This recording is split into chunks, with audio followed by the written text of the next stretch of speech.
App icons used to be a thing of beauty, with realistic textures and fantastic lighting. Basically, they were pieces of art, but now they're just kind of boring. Well, in this video, I'm creating realistic versions of these popular app icons to bring back a small taste of the glory days. First up, we are tackling Spotify, which happens to be the most popular music streaming app on the planet. From the biggest pop stars to the Wiggles' greatest hits, they've basically got it all. Now, obviously, their logo is meant to look like sound waves, but what it reminds me of more so is those vintage metal microphones with the slits everywhere. And one thing I loved about old app icon designs is they weren't afraid to be a little vintage. I mean, Instagram was essentially a Polaroid camera, which hadn't been popular since the 80s. So I'm thinking the new Spotify app icon should be a vintage radio, because I can't really think of anything that better represents the ability to select a tune from a bunch of different sources and play it. I'm going with a wooden body because that just looks classy. And personally, I love it when icons feel like real 3D objects and not just like plain flat sheets. Just give this edging a soft trim light so it feels nice and smooth. But app icons,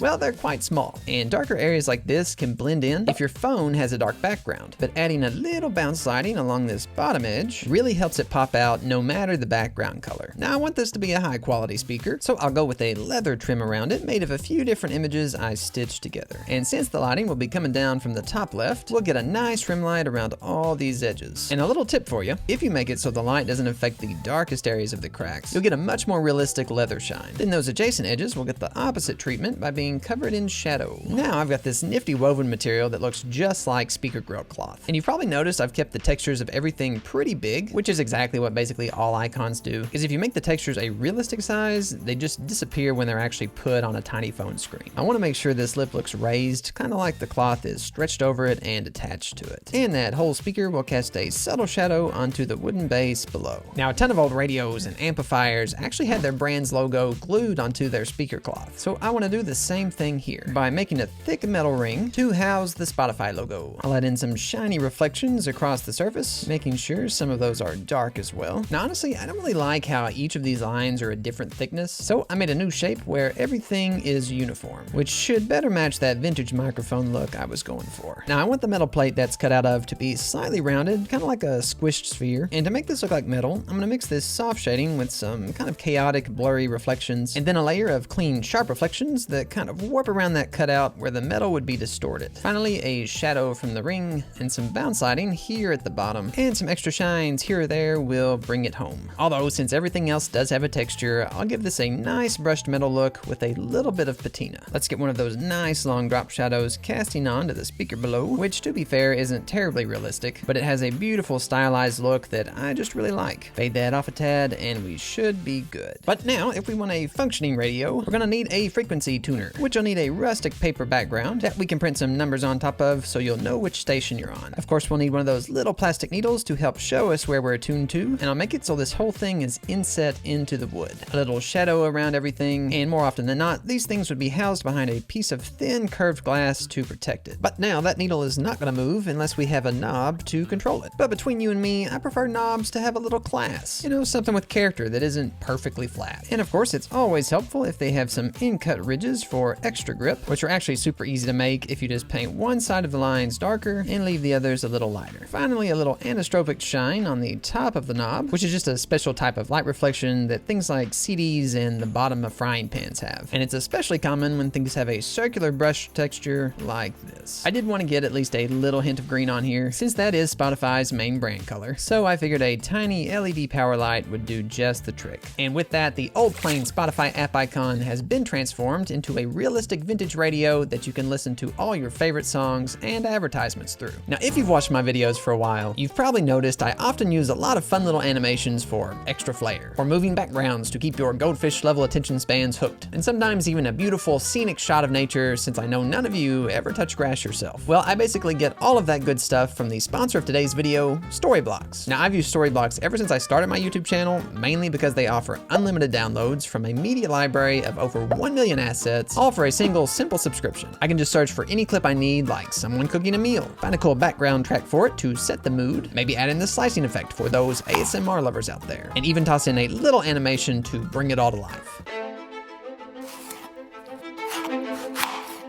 That is the power of Storyblocks. From stock footage to images, music, and motion graphics templates, they've got you covered. Everything is 100% royalty-free with clear licensing, so you can just focus on creating cool things. They constantly commission new content to be added to the platform and remove old clips to keep things high quality and fresh. Shoot, they've even got plugins for After Effects and Premiere Pro that lets you search through the entire stock library within the apps. You can head over to storyblocks.com/Brandon Shepherd or click the link down below to get access to unlimited stock media at one set price. Thanks again to Storyblocks for sponsoring this video. Now we're gonna take on Discord's icon. If you didn't know, Discord basically just lets you build your own chat rooms, and a lot of people use it to stream video games while voice chatting with their friends. Hence why Discord's logo is a literal game controller. With that target market in mind, I'm gonna lean into the gaming theme by turning this icon into a mini arcade machine, a lot of which had these little hoods over top of them to protect the screen from light. Of course, down here is the console area where the machine's controls will go. And now that the rough shape is pretty much done, we can start adding textures,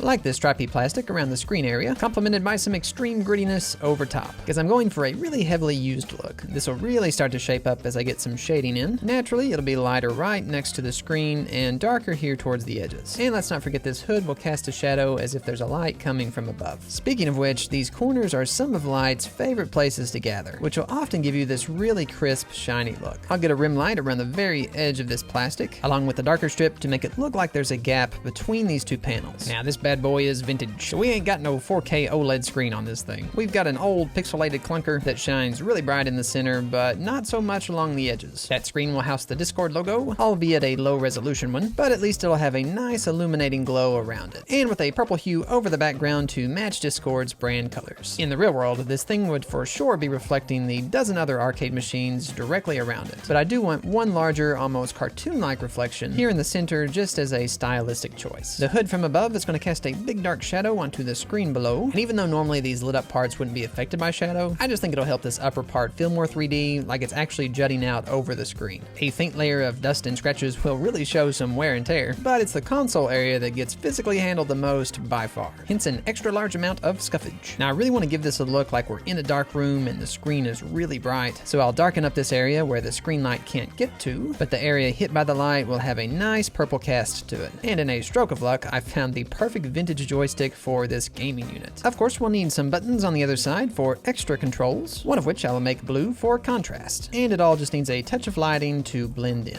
The inner part of the machine is plastic, but this outer shell is going to be made of a high quality metal, because we ain't skimping on the budget around here. I did find this super cool vent that I'm going to put here up top, because I just assumed these older machines would need a little help dissipating all the heat that builds up. So something like this should work rather nicely. And I did notice that Discord loves using these little illustrated characters all over their website and app, so I've grabbed one of them. I think it would just be a fun touch to put it on here. You know, kind of like how sometimes kids would go around and put stickers on these types of old arcade machines. It will be in the process of peeling off just because of its age though. And I've got one more for this side. I honestly really like the extra detail and little splash of color that these stickers give to the whole thing. Lastly, our screen deserves a little extra glow, and we have gone from a simple off-brand controller to a full-on mini arcade machine that is sure to bring all your friends around, assuming you have any in the first place. Now we're moving on to DoorDash, the app you use when you need an octuple bacon burger and a 4-gallon shake delivered to your doorstep at 3 in the morning. When I think about how to represent DoorDash as an icon, the main thing that comes to mind is that no matter where your food is delivered from, it's all dropped off in a bag. So I'm thinking this icon just needs to straight up be a bag. Maybe it'll even be open and we can see some kind of food inside it. Now I'm going with a paper bag, since that's what most to-go bags are made of these days, which is why you likely know that most paper bags are just separate pieces of paper glued together. So I'll stick one of those seams here in the back, with the flap slightly pulling away from the piece behind it. Then a big central flap can go up front, supported by the sides of the bag. Now most restaurants don't iron their bags before shipping them out, so this thing needs a healthy amount of crinklage along these edges, which I can visually amplify with a little shadow between the paper layers. Then I can just use this edge as a guide and find where the paper peeks out, and if I place some shading in that spot and fade it out, add a little highlight above that, it'll give me some pretty nice looking wrinkles. And I did go pretty bold with some of these, because I want to make sure they stand out when the icon is really small. Speaking of which, from out here, you can't really even tell that this is paper. So I think a much coarser texture is in order, and frankly, it isn't a real paper bag unless it has that quintessential cutout in the center and those little wavy spikes along the border of the bag. It's important to note that we can't continue those waves along the entire back of the bag, usually because app icons can't have any transparent parts, and you kind of just have to keep everything solid in that rounded square shape. But that's perfectly okay, because I think this looks just fine the way it is. I do think I'll fold one or two of these little flaps over for a little extra detail. And you also can't forget that paper itself has a tiny bit of thickness, so this entire top edge will get a tiny rim light of its own. Now that the bag is done, let's get that logo on here front and center, so everyone will know this is a DoorDash bag. But you know, an empty bag is a sad bag. As it turns out, some of the items most commonly DoorDashed are chicken nuggets and french fries. So I'll give this little nug a snuggly home here on the side, and some french fries, one by one, will be laid over here. I'll adjust the exposure of the food to match the lighting on the bag, and of course those tall bag edges will cast a shadow on our meal, and our meal will cast a shadow on the bag. I'll make our nugget here look extra crispy with a special dash of lighting up top, and all that food's going to get some extra bloom to make it look irresistible. Now, if you can look at this every time you pop open your phone and resist the urge to order at least a dozen nuggets, you are a stronger person than I. If you want to watch me create packaging designs for famous products from your favorite movies and shows, then watch this video right here. We've got Mr. Ping's secret ingredient soup from Kung Fu Panda, Avatar: The Last Airbender's Cabbage Guy, and Pretty Patties from SpongeBob.